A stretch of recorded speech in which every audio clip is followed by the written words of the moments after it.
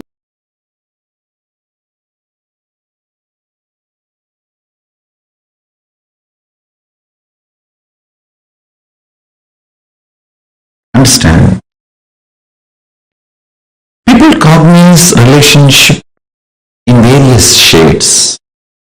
Sometimes monogamous, sometimes polygamous, sometimes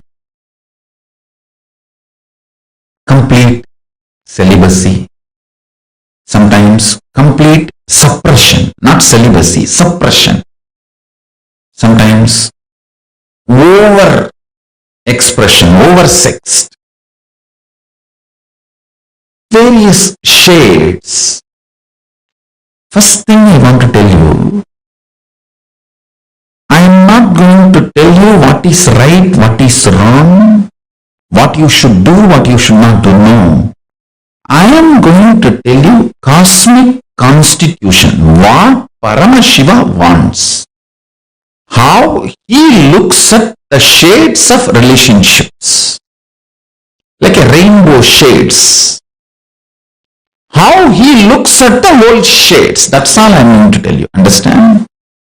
Listen very carefully, because I don't want to say something is right, something is wrong,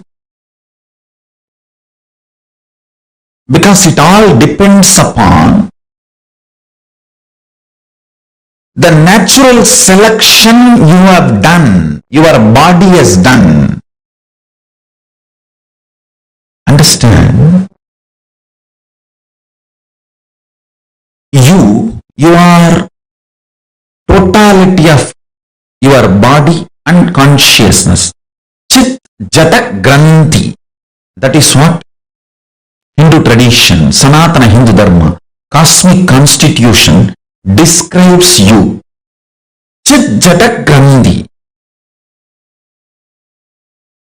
The conscious decisions of your Anma, soul, natural selections of your body, DNA, these two overlapping on each other, forming a knot is you. Now, this conscious decision and natural selection, these two, how it is matching, overlapping, decides whether you are going to be a celibate, suppressed, monogamous, just having one or two affairs outside your legitimate relationship, or polygamous. All that is going to be decided by these two overlapping. Your conscious decision process and your natural selection DNA. Listen.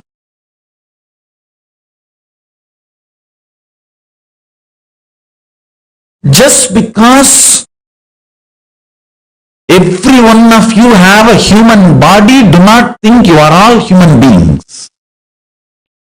This generalization is the worst crime done against you. Each one of you are unique because your conscious decision process is not measured by any so-called rational scientific methodology till now. Only the natural selection, DNA evolution, natural selection is studied. Only that part is studied and understood. Understand? Just because The science has not yet evolved to study something. You trying to deny that is a mediocre mentality. Be very clear. Do not accept authority. Blind faith on so-called rational system. Listen. Blind faith on so-called rational system and bowing down to the authority of the rationality never allows you to see the reality. Please understand. Before even the science was catching up with the reality, reality was reality. If you have taken the body from animal to human being first time, now only you have done the natural selection process and jumped into the human body. Naturally, your senses will need too much of support from the external inspiration, like a lot of quantity of food will be required, lot of sights pleasure, lot of music pleasure, lot of smell pleasure, lot of touch pleasure, lot of sexual pleasure. Too much is needed to keep yourself engaged, entertained, alive. And if you are denied of all that, you will be depressed. That's a problem. You will be depressed. So I don't want to say what is right, what is wrong. I don't want to give you a kind of a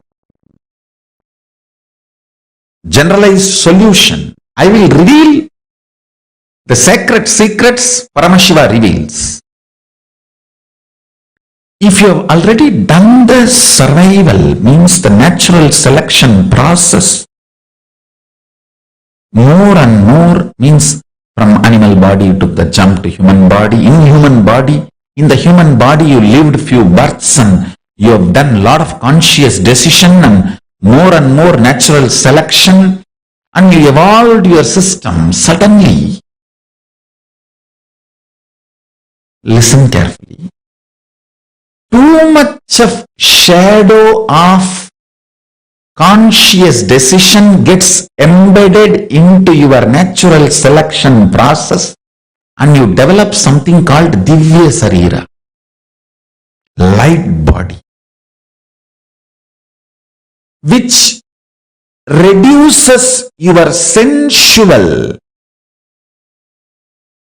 needs drastically to keep you alive and excited. Means, if your Divya Sarira develops more and more, with less input from the external world, you will be more alive, joyful, excited, inspired, radiating. You may not need sense pleasures to keep you alive and active.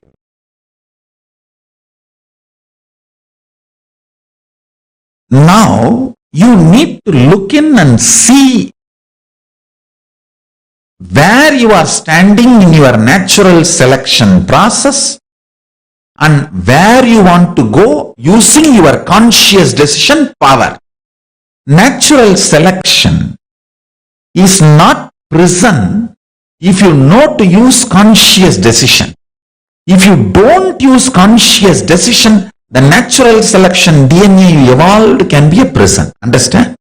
If you know how to get out of a room, that room is a room for you, not prison.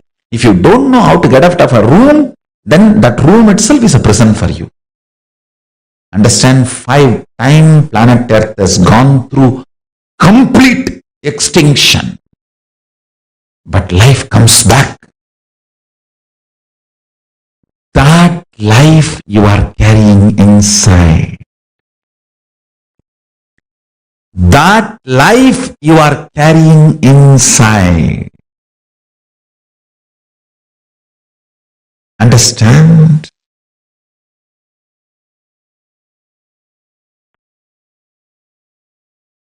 That life flourishes manifests, raises its frequency, rules life by more and more conscious decisions and powerful cognitions.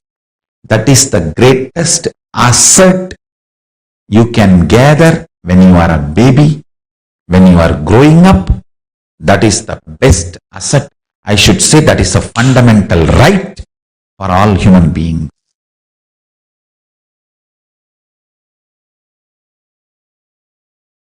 I have a small video.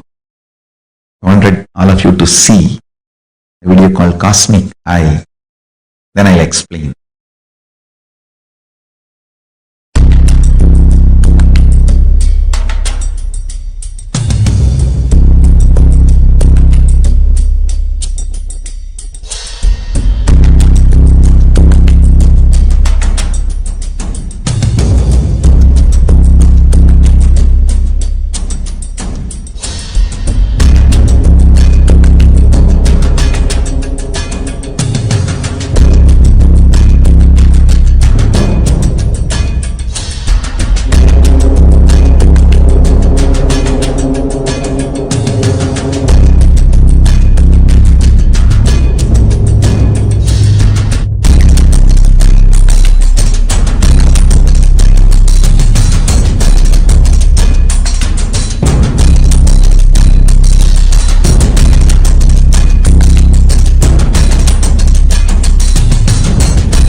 Understand, knowing the telescopic and microscopic reality of you, self,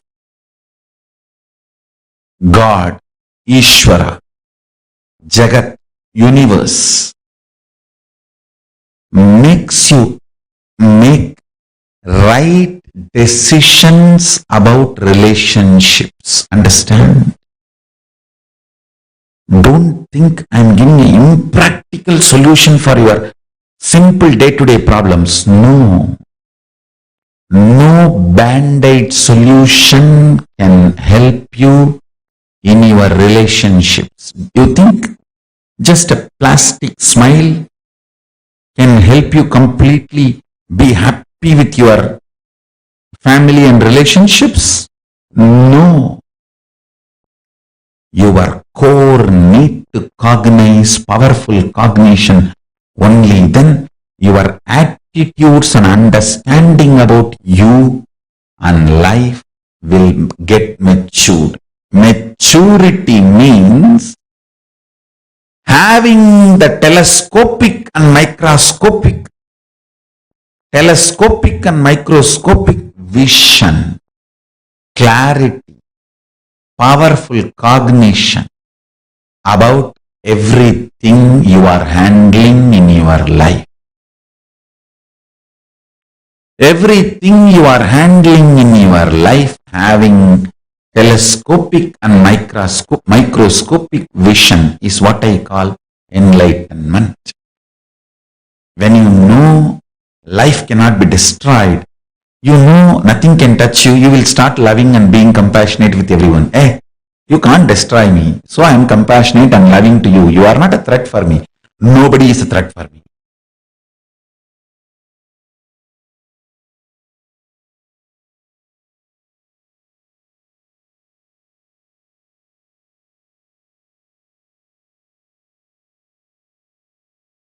Nobody is a threat for you. From that powerful cognition, when you love, that's a real love. Understand whether love or life or laughter or dance, everything has to be from powerful cognition.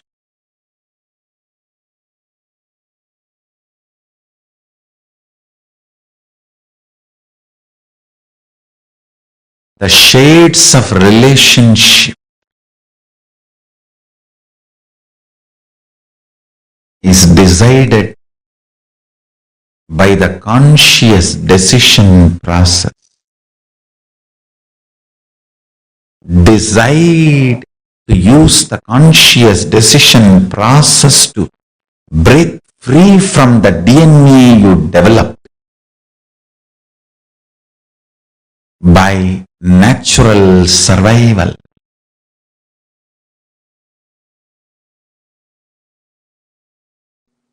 Whatever expression you do from the truth you are consciousness, sparkle of Paramashiva. Whatever you manifest from this truth is relationship. Everything else, whatever you manifest from the idea you are a body or just mind, just emotion, will all be only situationship, not relationship. Listen. Listen intensely. These two words are the key words. Relationship, situationship.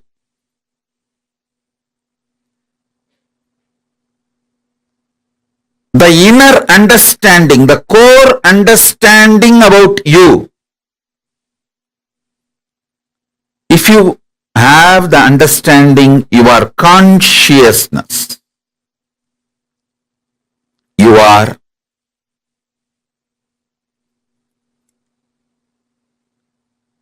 manifestation, sparkle of Paramashiva.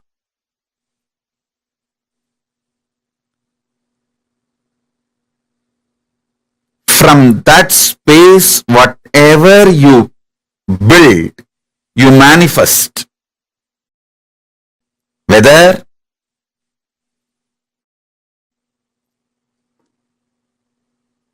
you move towards food or seeing, listening, touching, sexual relationship, anything. Whatever you manifest from the space you are Paramashiva,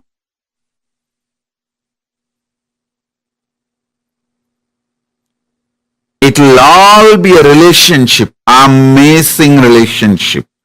All relationships are good for you because from the move, from the space, you are Paramashiva. When you move towards anything, you will only experience oneness. You will only manifest more good. Understand?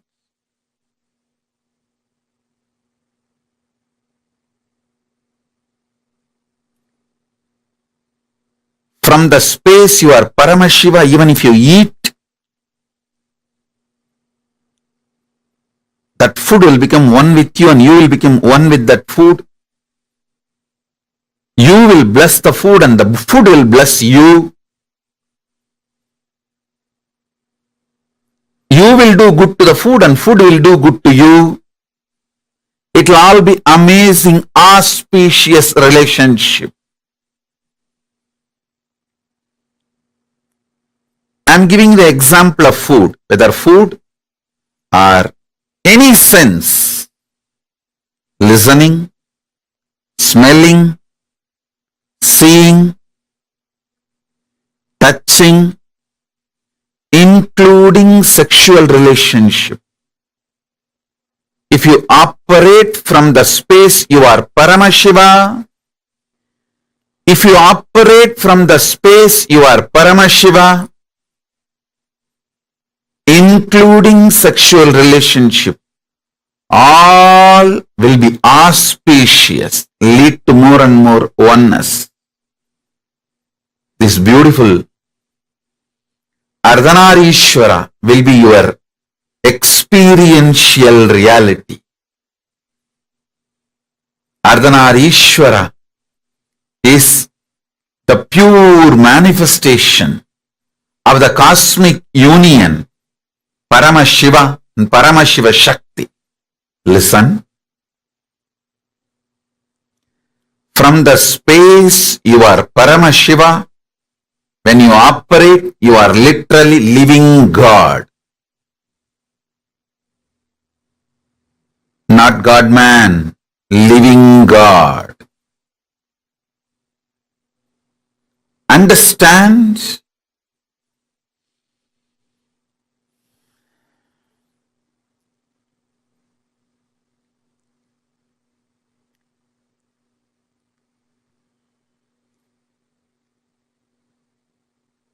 Anything you do from the idea you are a body, you are mind, it will all be just situationship.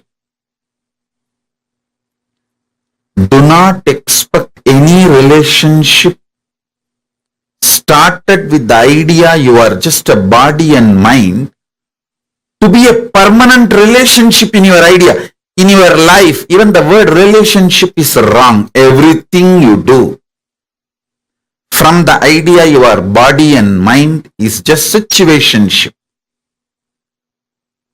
So don't blame the situations, other person, anything.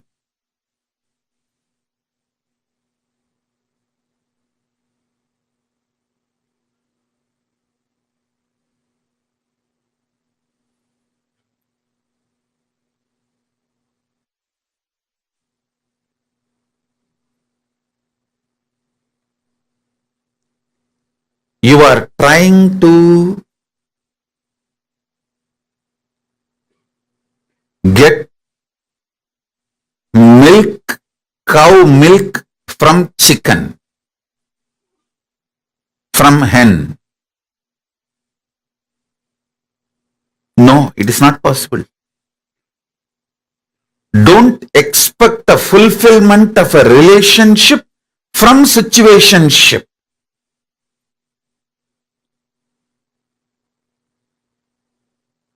Most of you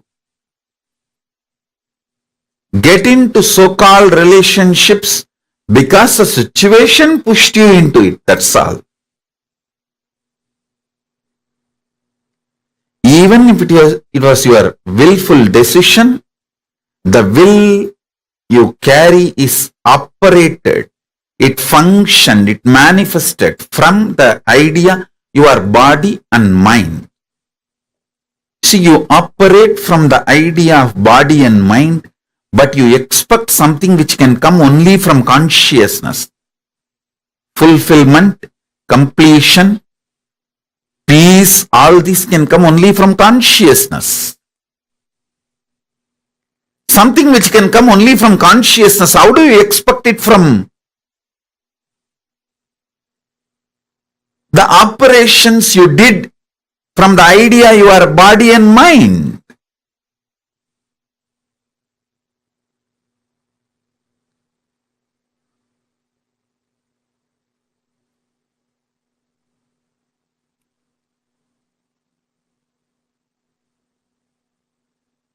So listen.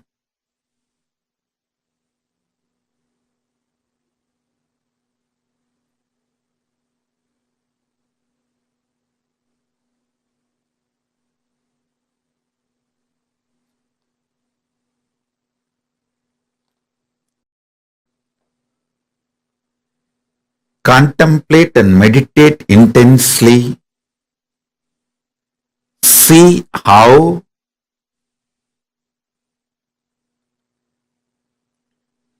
you build situationships in your life, but you expect the results, fulfillment which can come only from relationship. I tell you,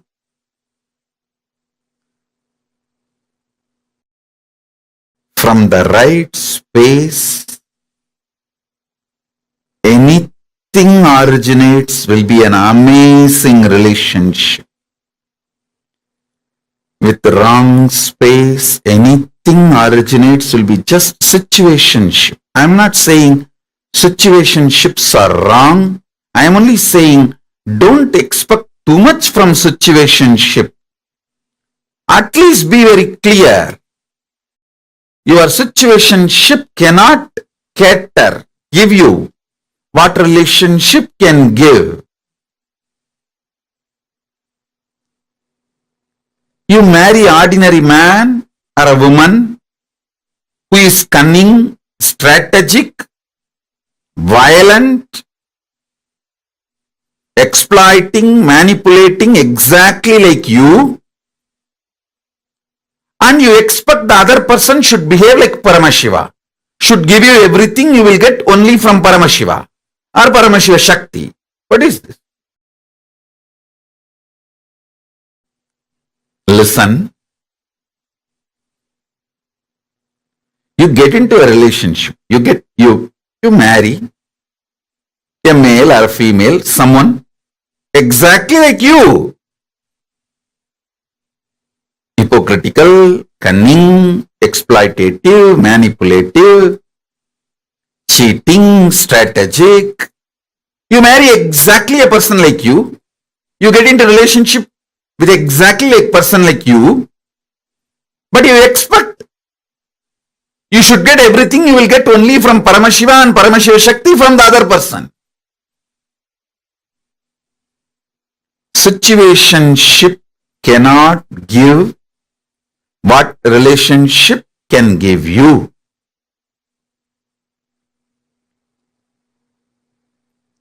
Relationships are different. Situationships are different.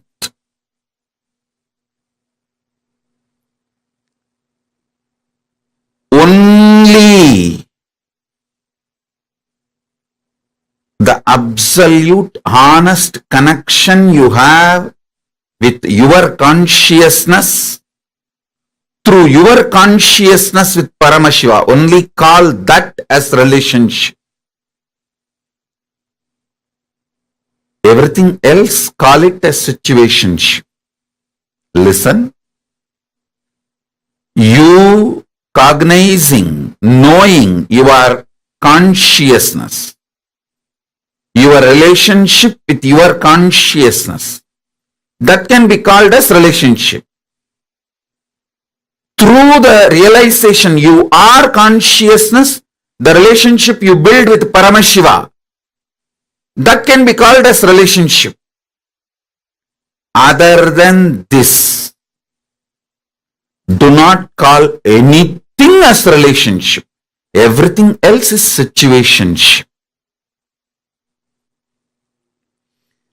Everything else is situationship. Listen. This one truth will solve all your problems of life about relationships. All your relationship problems can be solved, resolved with this one understanding. This one understanding can resolve everything.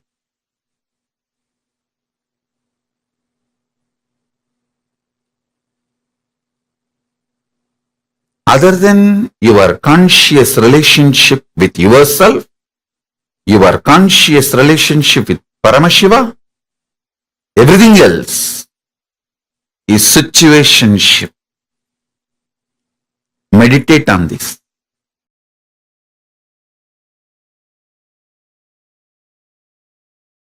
Understand. Discovering oneness within you is powerful cognition manifestation. Means you apply the right powerful cognitions within you, you will discover oneness within you. You apply the powerful cognitions in your life, you will discover oneness in relationships. The whole married life in Hinduism is all about discovering oneness in the relationships. Listen. More and more powerful cognitions were asked to be applied, to be manifested.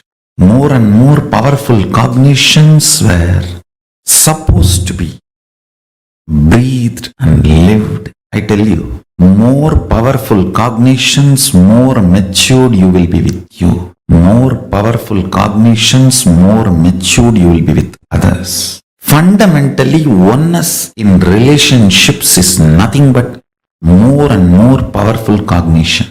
Means the cognitions you carry about you, life, cosmos, body, mind, pleasure, pain, right, wrong, sex, lust, greed, death, all this should become very high, powerful cognitions. The more and more powerful cognitions, more and more you will discover oneness within you. Understand, oneness has nothing to do with so-called peace. Sometimes you can get peace just by becoming life negative, not doing anything. Many depressed people are very peaceful. They look very peaceful. They are almost silent. Peace, the so-called peace, is not the real powerful cognition. When you have real powerful cognition, you experience peace, no doubt. No doubt you experience peace. The kind of the peace you experience is called Paramashant. When powerful cognitions become your core cognitions, your basic ingredient, it is the substance for you to exist. Then you start discovering oneness. You start discovering oneness. I strongly recommend, when you fill yourself with these kind of powerful cognitions, I tell you, you will come to a realization, just like you feel insecure, the other person feels insecure. You feel greed, other person feels greed. You feel attention need, other person feels attention need. You will realize the oneness between you and the other person. You will have such overflowing love and compassion. When you realize your oneness with the other person, you will just be ready to heal the other person's insecurity, fear. You will have so much of your inner space, I tell you. Your inner space will become so vast. You will be able to just hug that person. I am not saying please listen. I am not saying all your conflicts will immediately be destroyed. You will come to an understanding. No. First thing will happen. Both of you know you reflect each other. Then suddenly you will see that maturity both of you feel, experience. Conflicts will evaporate. Not that you sit and sort out one by one. No. Conflicts will just evaporate. Understand, whenever you know the other person is you and your reflection, you know how the other person is going to respond every moment, and you know how you should be acting and reacting. I tell you, knowing the other person is your reflection is power. It's not just a spiritual strength. It is a real power in the world. You just know how the other person is going to behave. You just know how to deal with him. Because you know he is going to reflect you. You just need to see which part of you he is going to reflect. And you know how to handle that part. And you handle that part in that person over. How you handle your greed, same formula applies to handle his greed. How you handle your fear, same formula applies to handle his fear. How you handle your inspiration, same formula applies to handle his inspiration. How you handle your laziness, the same formula applies to handle his laziness. How you handle your cunningness, the same formula applies to handle his cunningness. Knowing the other person is your reflection makes you intelligent. Deciding to use compassion to heal the other person makes you God. It's life. Whoever decides for life, compassion as the strategy for their existence, live like a God in the cosmos. In relationships, not just relationship with human beings, even the chair you sit, you have a relationship with it. Every item you use, you have a relationship with it. And I wanted to tell you, I am successful in downloading 3 pages of the Cosmic Archives, Akashic readings directly into my computer without any logical, rational answer how it happened. Soon I'll make this science established, proven, and then reveal it to the world how it happened. When you build relationship, everything with which you live, they all become so happy with you, they start favoring you. They start becoming part of you. They start enjoying you, and you start enjoying them.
one of the most profound and beautiful aspect that Swamiji revealed. This whole truth that Swamiji revealed right now is a very, very important one. How you can discover oneness in relationships. But what is this oneness in relationships? Swamiji revealed a very important truth, right? Oneness in relationships is nothing but more and more powerful cognition, means the cognitions you carry about your life, cosmos, body, mind, pleasure, pain, right, wrong, sex, lust, greed, death. All these should become very high, powerful cognition. Oneness has nothing to do with these, with so called peace. Sometimes you can get peace by becoming life negative, not doing anything. But that's why Swamiji tells, please listen very carefully. Peace is different, Paramashanta is different. World fights for peace, but it'll never bring peace. Peace is just like a temporary cognition. But Paramashanta is experiencing that ultimate absolute oneness, that Paramashanta Swarupa. Oneness has nothing to do with peace. See, sometimes you can get peace by just becoming life negative or not doing anything. That's what the world understands as peace, right? Very depressed, looking very peaceful, almost silent, but that so called peace is not the real peace. That is not the real powerful cognition. When powerful cognition becomes your core existence, your basic ingredient, it is the substance for you to exist. Then you start discovering oneness. You start discovering the space, the experience, the state of oneness. That is the real Paramashanta. When you fill yourself with these kind of powerful cognitions, you will come to a place, a realization where you will feel all the insecurities will completely drop. You will feel very secure.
See, when you fulfill yourself with these kind of powerful cognitions, you will come to a realization. Just like you feel insecure with the other person feels insecure, you feel greed, the other person feels greed. You feel attention need, the other person also feels attention need. You will realize the oneness between you and the other person. This is 100% practical. See, this is exactly what I was sharing about some time back. See, most of the times what happens in us is all of us tend to build these kind of cognitions inside of us where constantly we create life negative patterns in our inner space. And we think oh, real completion in relationship is what? Just smile and talk to others. No, it is not just that. Real completion is experiencing oneness, discovering that space of oneness in relationship.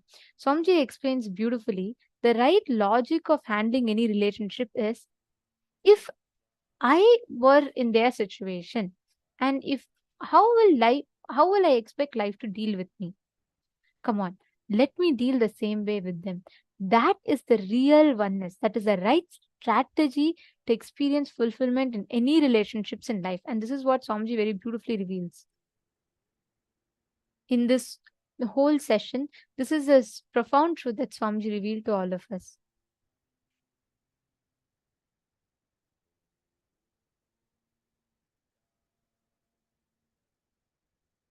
See, whenever you know that the other person is you and your reflection, you know how the other person is going to respond every moment, and you know how you should be acting and reacting. With this cognition that the other person is an extension of me, then how will I want to be treated as the other person? How will I want to know? How will I want to experience? Will I like if the other person treats me this way? The answer is no. Then you should also not do the same to the others. That is, Swamiji tells, this is the commandment for all the devotees and disciples. Do not do unto others which when done to you will cause pain or suffering in you. Do not do unto others which when done to you will cause pain or suffering in you. Knowing the other person is your reflection is power. It's not just a spiritual strength, it's a real power in the world. You just know that everyone around you is a resource for you, is an added resource for you from the cosmos. It'll only be like a extra layer of power added to you, a resource added to you. How you handle greed, the same formula applies to handle his greed. How you handle your fear, the same formula applies for you to handle the other.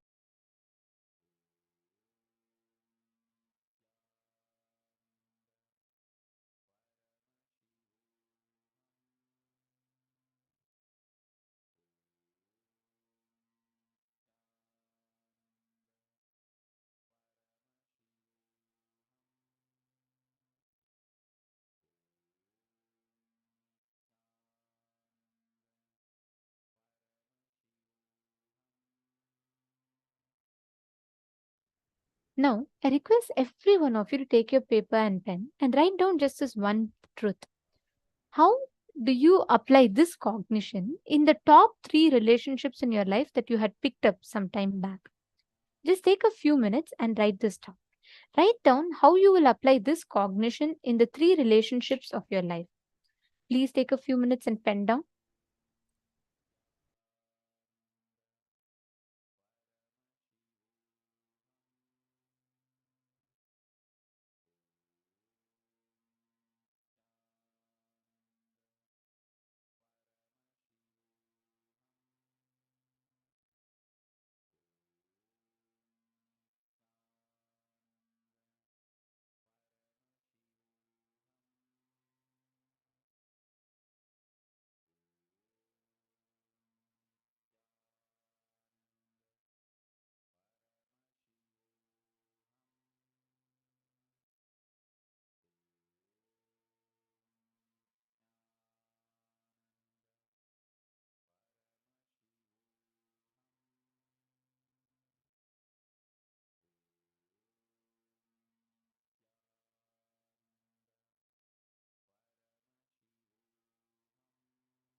Please relax.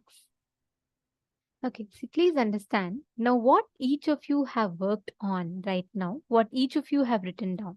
This is literally the cognition with which, if you understand, this is the best strategy with which you can operate all negotiations. This is the best strategy with which you can deal with any relationship, any negotiation, whether it's your colleague, whether it's your spouse, everyone. If you just understand this simple, powerful cognition and truth, right? It will completely change the way you perceive, experience life itself completely. Now, all of us are going to be preparing for the darshan. Today, we are going to be having the darshan at 8 p.m. New York time in just about 1 hour from now. We are going to be entering into the last preparatory session for the darshan today. This is a very, very important session where Swamiji literally teaches the exact cognition you need to have with which you need to deal with any relationships in life. This is too important. We request all the participants to intensely listen, especially the participants who've been so sincere since morning. You all have been coming and sitting here and being here, intensely participating, understanding these powerful cognitions inside of you. So just want to tell all of you just one thing. Intensely listen to the session. Prepare yourself for the darshan. This will help you to experience the initiation in the best possible way. I see many more participants who have joined in. Nithyanandam, so wonderful to have all of you here. Anyone here who's coming for the very first time to the program and you're here for the darshan? Like you did not attend the full day since morning and you only come for the darshan? Because we highly recommend you to attend the full day session, because that would really, really help you to experience the initiations in the best possible way. Don't worry, and it's completely free. You can attend the whole day's program. It's completely free of cost. We're also on social media platforms, because every science that you're going to be learning, it's personally designed by Swamiji with intense research and with a lot of love and compassion. Swamiji has designed this program in such a way that in the least possible time, you can have a super conscious breakthrough with the minimum effort that is needed. Just enjoy. You just need to be here, make yourself available. Now we are going to be entering into the Jana loka session. For those of you that are completely new, in Hinduism, we have 14 planes of existence. Meaning, now whatever we know as we call as aliens, we call as extraterrestrial beings, or there are universes existing, there are galaxies that are existing. We say all of these things. Scientists are discovering more and more. Even just a few days before, an ISRO scientist discovered a new star, and they said that there is a possibility of that having a lot more carbon. Like, the scientists across the world are trying to understand more, delve more and more into how much vast is the existence of life in this universe. But thousands of years before, in Sanatana Hindu Dharma, our great scientists, who with such advanced technology and precision have given clearly in the Vedas and Agamas, to be more precise, in the Mrigendra Agama, we have a clear description of how many planes of existence are there. Do you know something? Whatever we know as the known universe, I'm not just talking about planet Earth, solar system, Milky Way galaxy, or Andromeda galaxy. No. Even what we think as these are so many millions of light years away, whatever we have discovered so far, all of those plus what the scientists are visualizing, saying this much more the universe exists. All that only comes under one plane of existence called as the Bhumandala, the Bhuloka. Above Bhuloka, we have Bhuvarloka. Then above that, we have Swargaloka. Like this, we have 7 planes above and 7 planes below. Bhur, Bhuvar, Suvar, Tapar, we have Tapoloka, we have Maharloka, Janaloka, Tapoloka, and Satyaloka. All of these are existing above. And below, we have Atala, Vitala, Sutala, Talahatala, Rasatala, Mahatala, Patala. We have 7 worlds below. And this, again, when we say this, apart from these 14, we also have Vaikunta, we have Shripuram and Mahakailasa. The universe is vast, much more than what we can even imagine. But this truth, learning about how each of these universes exist and how they function, empowers us when we leave our body, especially. You will know what are the options we have. So the darshan, once again, I'm announcing, the darshan is at 8 p.m. Eastern Standard Time. We have less than an hour left for the darshan to start. So please stay tuned.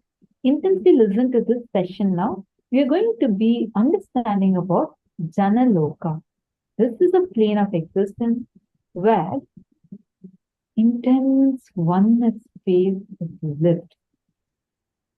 All the beings coexist in the phase of oneness. If any of you have any questions or doubts, feel free to post it in the chat section, in the chats or in the comments, so that we will be able to help you understand it. Now let's enter into the session. Let us now listen to the revelations on Jana loka.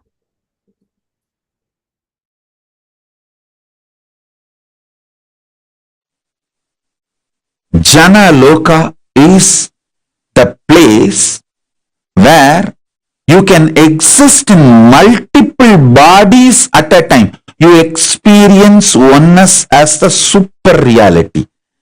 Anyone who experiences Jana loka loses all forms of violence and fear, because you know you exist in everyone. Jana loka is centered on oneness expanded into multiple beings. Listen, if you are experiencing oneness, it is Maharloka. If you are experiencing oneness during the multiple expression, even though there are many people, but you know you are in all of them, that is Jana loka. Even if you listen to these powerful cognitions, you will be irreversibly empowered.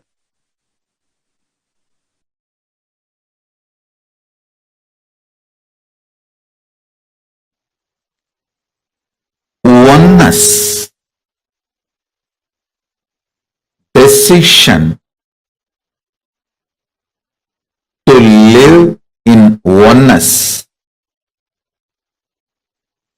leads you to heaven called Janoloka, or you can call it Jana loka. Listen.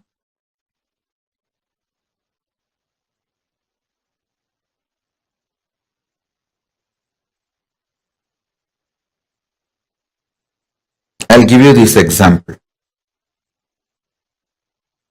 If you feel you should be given food with love, compassion, do same to others.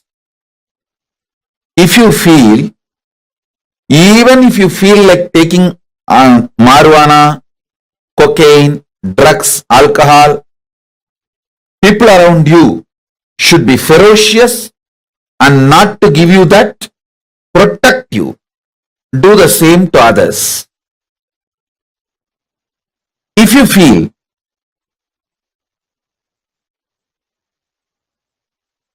the right thing should be done to you with love, do the same way to others.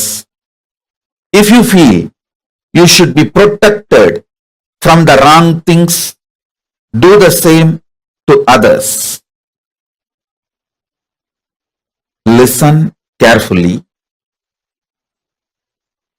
There is nothing called right or wrong in Jana loka. It is all about oneness. It's all about oneness. There is no right, there is no wrong. In Jana loka, there is no law like a womanizing is crime. Drugs are crime. This is right, that is wrong. There is no law. Oneness is right. If you feel alcohol, drugs are great, you want to enjoy, then share that with others. Oneness is the law of life in Jana loka. Of course, when you give drugs to others, then naturally you have to go through the criminal prosecution. That nobody can stop in this world. I am talking about Jana loka. In Jana loka, the only one principle is oneness. And I tell you, if you start behaving, acting, thinking from oneness, you will create an amazing team around you. Amazing team around you. Start bringing oneness as the scale. Bring oneness as the scale. I tell you, you will develop an amazing Jana loka around you. Amazing Jana loka around you.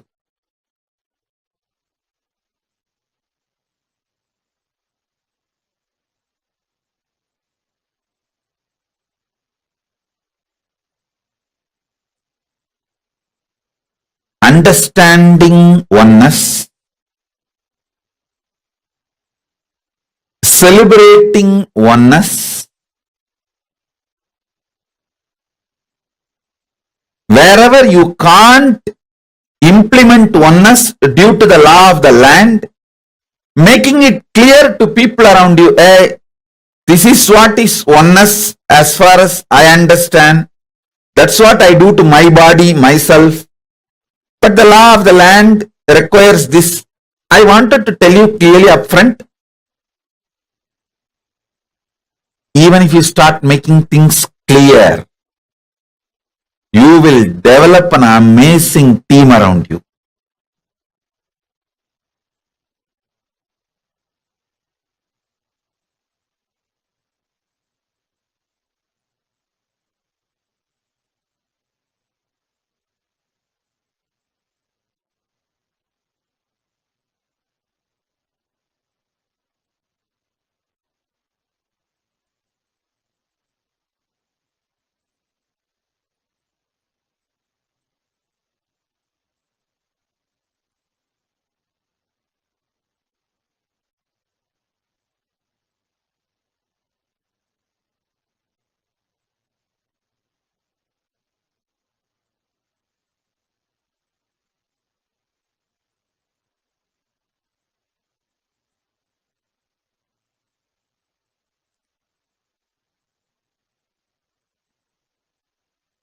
Implementing oneness as core strategy of your existence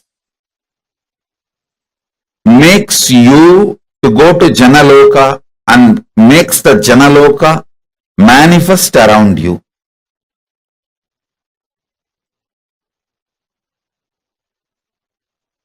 And next level about Jana loka, metaphysically, consciously, knowing clearly what you feel as good, bad, right, wrong for you. Same way people feel. If you want attention, people want attention. If you want to be loved, people want to be loved. If you want to be celebrated, people want to be celebrated.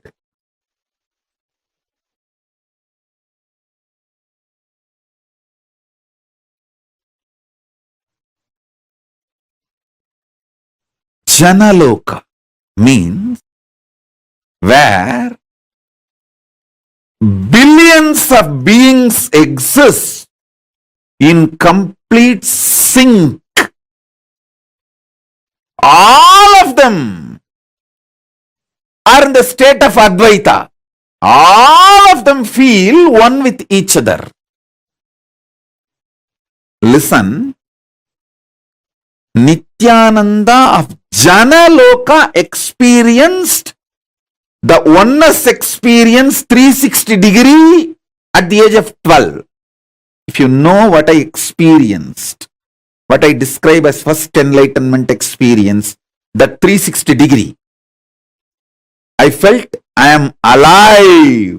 How much I am alive in the skin, the same level I am alive in the stone, plants, everything around me. After that, I could not even pluck a grass. Even for puja, I will only take the part of the grass, leaving the grass to live. Only one part I will take it and offer it for puja. I cannot uproot a grass.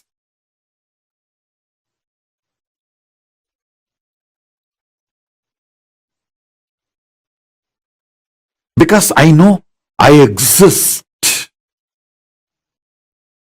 I exist. I exist. Nithyananda stationed at Jana loka experienced the oneness, Advaita with everything, and landed into the Nithyananda stationed at Bhuloka.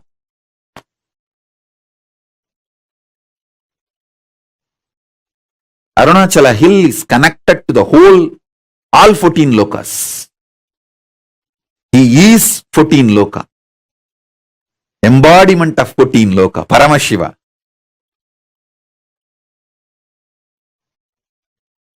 All 14 lokas are within him. Arunachala has the address in all 14 lokas. If you write letter Arunachala Bhuloka, Arunachala Swarloka, Arunachala Maharloka, Arunachala Janaloka, Arunachala Tapoloka, in all 14 lokas, there won't be any address confusion. Simply the letter will be delivered. Because in all 14 lokas he exists. And more.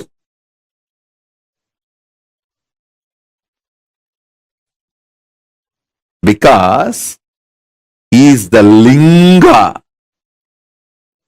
He is the linga. Not just sangha. Listen.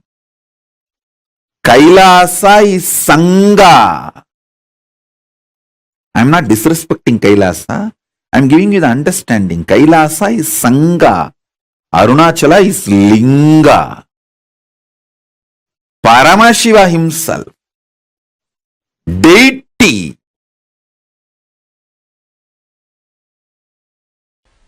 actually, to tell you honestly, the system, if the body is allowed to function, even if it breaks the bone, there will not be pain. Pain is why me, that's all is pain. Not the fracture, not the, I am telling you from my experience, I had a fracture, multiple compound fracture. We have videograph from the those days I used to go for this horse riding. All right. I was lean and thin those days. So I was going on the horse and we were coming near the Vaidya Sarovar. Some of my brahmacharis saw me and they got excited and played that Karpuswami song. Karpuswami song is that Kalabhairava's invoking Kalabhairava's song that like a Swagatam means, oh Kalabhairava, please land, come. We usually use that song for invoking Kalabhairava. And suddenly I saw that Kalabhairava was opening up in my body, and the body has become triple time heavy. Usually when he lands, it becomes very heavy. And that horse got frightened. It was not actually poor horse's mistake. That fellow, he was... Suddenly, if you see, 3 persons are sitting on you without... See, horses, if they see somebody is claiming on him, he will be psychologically prepared. And that poor fellow is not seeing anybody climbing on him, but the weight has become suddenly 3 times more. He got shaken. He started running, so I fell and I had a fracture. I just got up and said, I think there is a fracture, let's give a medical attention. Morning 7:30 the fracture happened, we have a video. And then I described how in our naval center we have our emergency 911 ambulance. So please understand, all our bodies are equipped to handle all our emergencies. Every medicine needed is in our naval center. Manipatmeham. That Manipatma in the navel is nectar. It has everything to repair our body. So I was seeing very clearly from there all the emergency supply going to that place to repair, and I was describing the whole scene. And only evening they did whatever need to be done, the surgery and everything. I insisted that do it without anesthesia, but they said, no, you are a VIP, we can't take the risk. And all right, anyhow, that story is different. I tell you from my experience, fracture doesn't give pain if you think why me gives pain. At least I have 5 incidents of my kids falling and having fracture. No question of even pain. No, not even the idea of pain.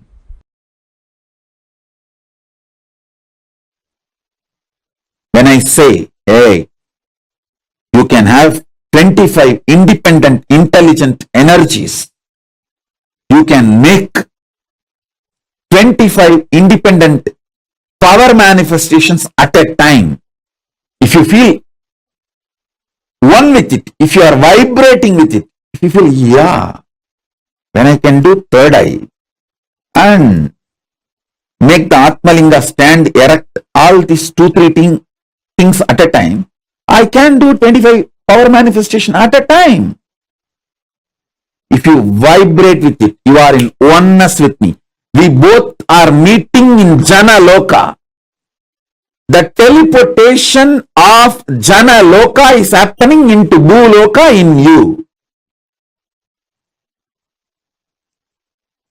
If I say, you can perform 25 intellectual acts at a time, like you can smell, you can hear, you can write, you can solve maths, all 25 actions at a time. If you feel connected, wow, yes, it is possible. Then, from Swargaloka, teleportation is happening from Swargaloka of you to Bhuloka. If you understand, 25 powers can be manifested simultaneously at a time. Then, from the Janaloka, the teleportation of you from the Janaloka is happening into the you in Bhuloka.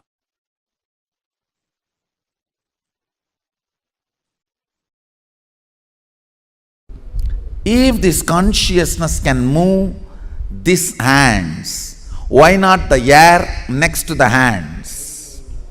Why not the stone next to the air?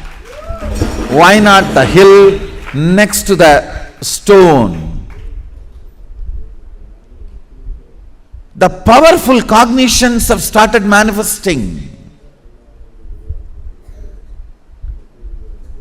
And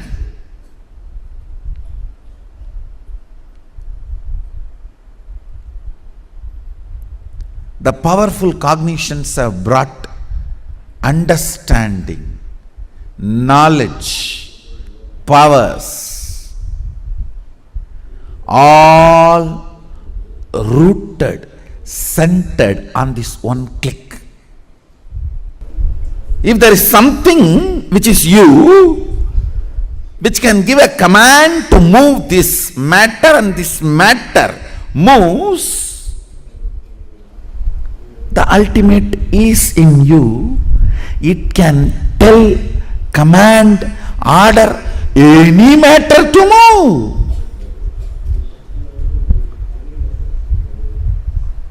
Understand? The moment you decide, it can command any matter to move, manifesting Shaktis starts.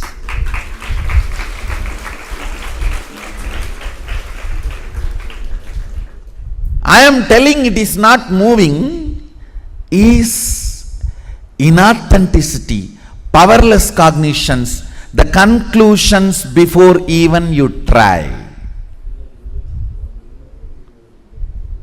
Have you told this board to move and it did not move? If that is the case, you have not told to the board the way in which the board can listen. So change the method of telling till the board listens, not doubt the technology of Advaita, which is the source.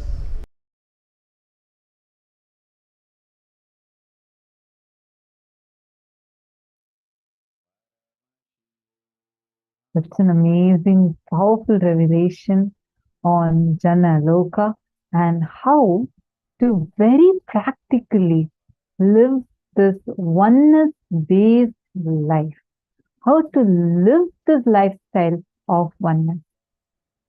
Can I request all the participants to take a few minutes and share with us what all levels of clicks you got.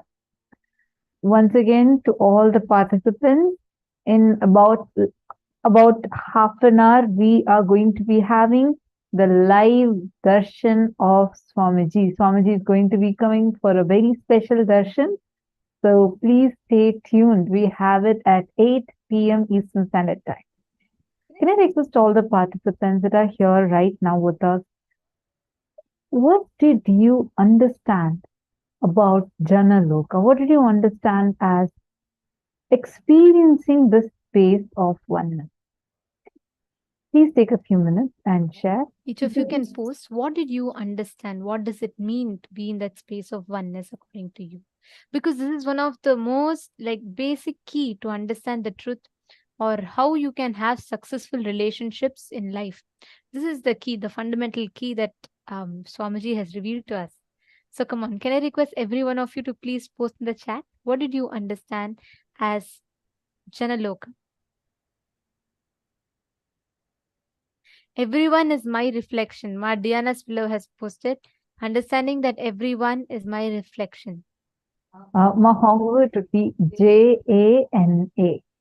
That will be the spelling of Jana Loka. Jana. See, how many of you understood that exactly what you want is what the other person also wants? This one click. God, it clicks on multiple levels. How many of you are understanding that? How many of you cognize that? How many of you felt like, God, this is so true. This is like the most practical way to live the space of oneness. Maharlin has posted, everyone is my reflection, whether it's good, it's both good and bad. Yes, whatever we see is our own reflection.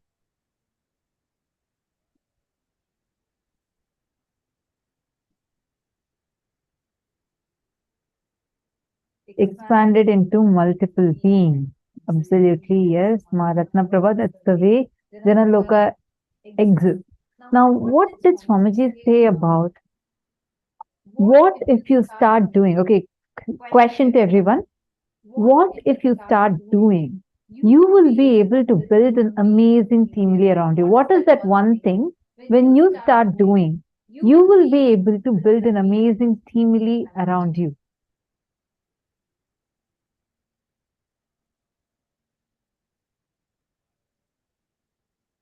Come on. What did Swamiji say? What's that one secret which when you do it, you will be able to build a beautiful team around you? Ma Shanti, is it love? What is the exact thing Swamiji said? Come on. What is that one thing which when you do, you will be able to build an amazing team around you, an amazing team, and who would be like your own extension. What is that one thing? I actually gave you all the hints now. Come on, every one of you, please post whatever you understood, whatever you think as that one thing.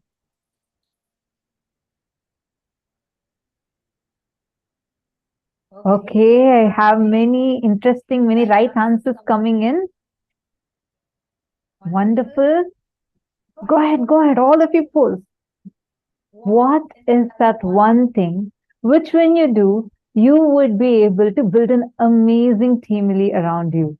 What is that secret ingredient that Swamiji said?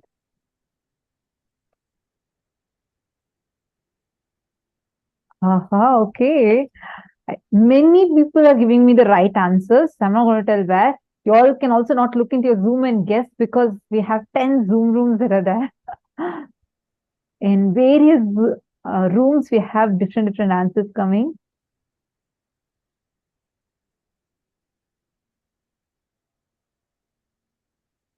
Even in the Sarvanya Pita Ejaman, Sarvanya Pita Karta rooms, I request all of you to also give it a try.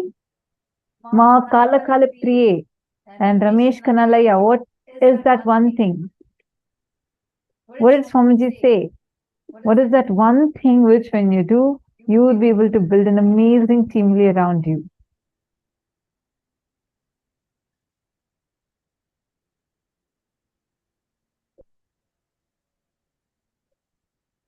Okay, many right answers.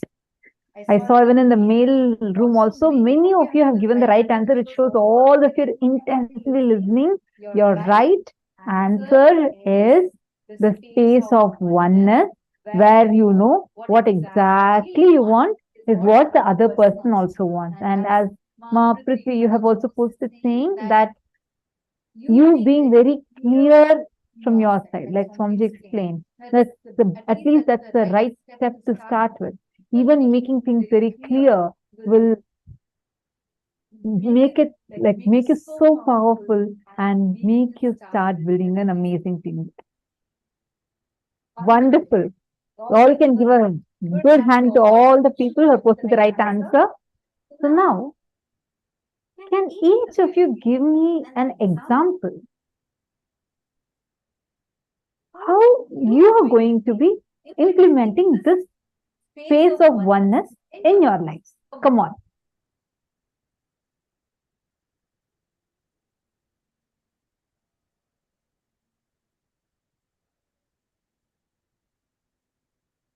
Come on, all of you post. It's so interesting to see so many of you here and intensely that too, so beautifully intensely listening.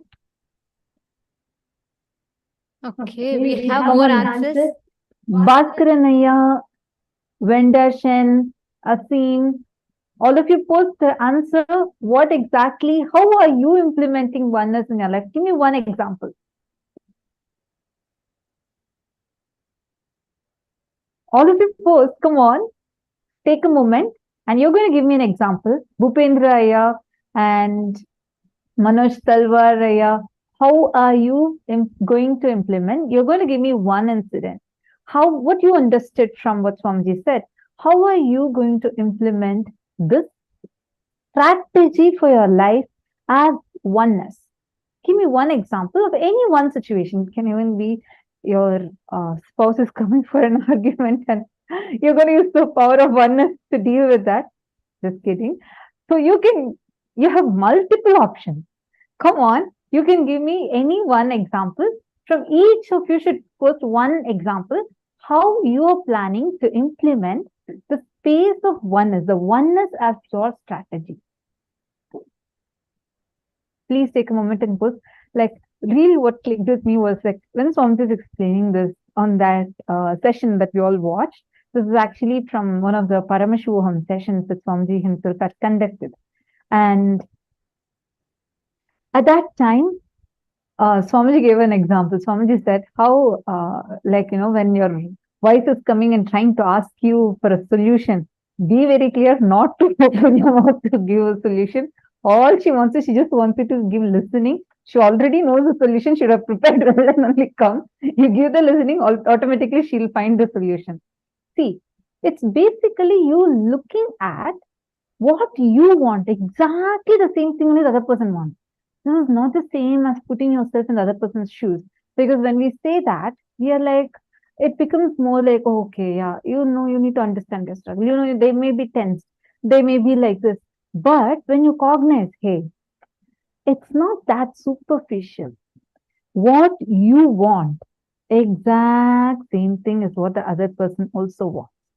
You're greedy, then the other person is also greedy.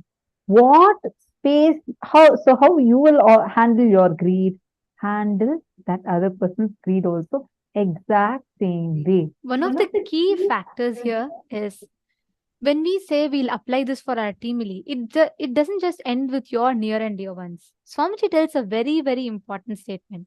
This is the best strategy for negotiating with anyone, the art of negotiation. This is the best strategy for any negotiation you want to make with anyone, any deal, be it your clients, your colleagues, your business partners, anyone that you want to convince for anything. This is the best strategy, oneness-based strategy in life.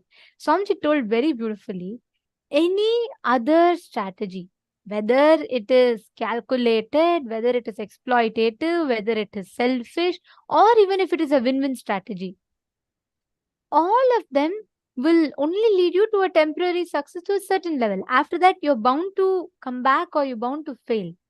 But only oneness-based strategies, which is this exact cognition that Swamiji revealed. How will you deal with your greed? How you will want people to deal with your greed? You deal with others' greed also the same way. If you apply this oneness-based strategy, you can never fail any negotiation. You can never fail. You will never have to think back of how you can shift another person's inner space. That is the best secret. Swamiji said this is literally the business secret for any one of you who want to. It's not just your relationships, even your business, your professional career. This exact same cognition you can apply and you can just experience that shift. Actually, right now, all of you here can practically experiment with this. Practically, you can apply this and you can see how you'll be able to shift another person's inner space. Wow, I'm getting so many amazing answers from the female side. So many participants have posted different situations, how they're going to deal from the space of oneness. Amazing. I see Madonna, Bharati Bhatt, Prithvi Prasad, Meena Haridas, Manitya Priyesha, Carmen. Wonderful. Many of you are posting. Angel Lee, I see that you're posting the same message multiple times.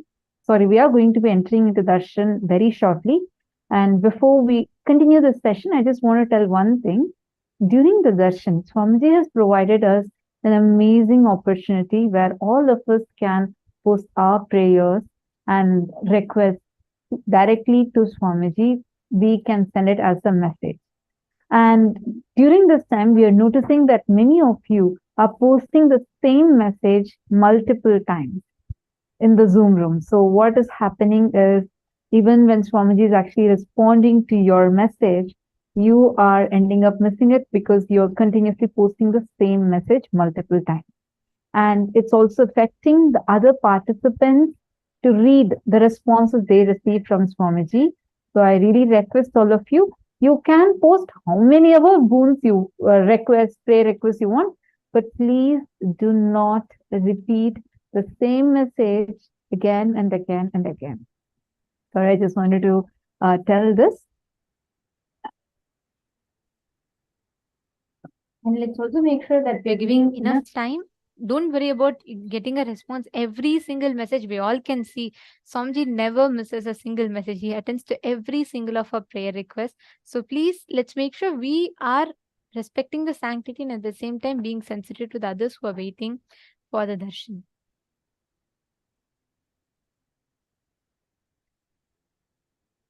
And every one of you, all the participants, it's very nice to actually see how so many of you are attending from different places and different parts of the world.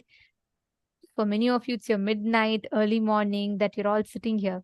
So let us, every one of you sitting here, this is literally the most conducive ambience for you to test out and experiment with all these truths that Swamiji has revealed. Right now, the exact principle which Swamiji revealed with which you can manifest, shift anybody's inner space. You can actually practically experiment with it right now. Just call any of your friends, anyone, and share right now. Just shift whatever reality that they want to manifest. You can actually manifest this exact thing as a power. Share with them about the darshan, and you can just invite them, and you can bring a beautiful shift in their life.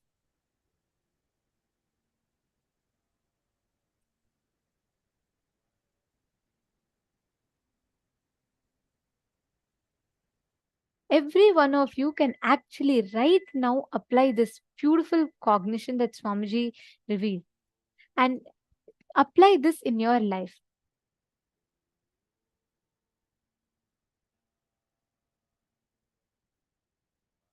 You all can experiment with it right now. So many of you have posted, how you have clicked with this, how this cognition clicked with you. Actually, you know what? With this one cognition, right? Swamiji revealed this is even the best way for causing someone, anyone that you want to really cause your reality. You have your near and dear ones. Today's whole day is based on relationships. This is the best way to experiment depth in any relationship. Just operating from this cognition with them. Okay, I see many answers that were there for the previous question also. Manoj Talvaria, Swamiji has given great insight of oneness. I'll apply oneness at my workspace. I can see that it will make everyone more productive. Yadnesh, just be in unclutched space. That is the best strategy. Okay, wonderful. I have experiences as well, where I noticed I getting attracted to only and exactly someone who would be attracted to me already, and I am connecting specifically in that way. Good. I see each of you cognizing this truth in different ways. See, all of you understand. Now just take a moment to apply this. Just look at this, what Swamiji said. What you want is the exact same thing what the other person also wants. Right? You're going to use this as your power right now. You can call any person, anyone, especially the people who you feel that, this cognition, you first want to experiment and try. Understand this power. Every time when Swamiji gives you a powerful cognition, when you just experiment with it, like just play with that cognition, whether it has already become your experience or not, because Swamiji said it is definitely true. So you can just take that and say that because Swamiji said, I am going to stick to this and I'm going to operate from this cognition. You will see immediately it will become your experience. It will be you'll have fun right now. Who all want to have amazing relationships in your life? Take a moment. You're going to do this experiment with us right now. Take this powerful cognition, contact any one person, anyone. You're going to talk to them into their listening, where you can enrich them, help them in anything they want in their life right now. From this powerful cognition of oneness, you're first going to call them, you're going to just connect with them, and you're going to give your intense listening. Because today's Swamiji is going to be initiating us into the power of shifting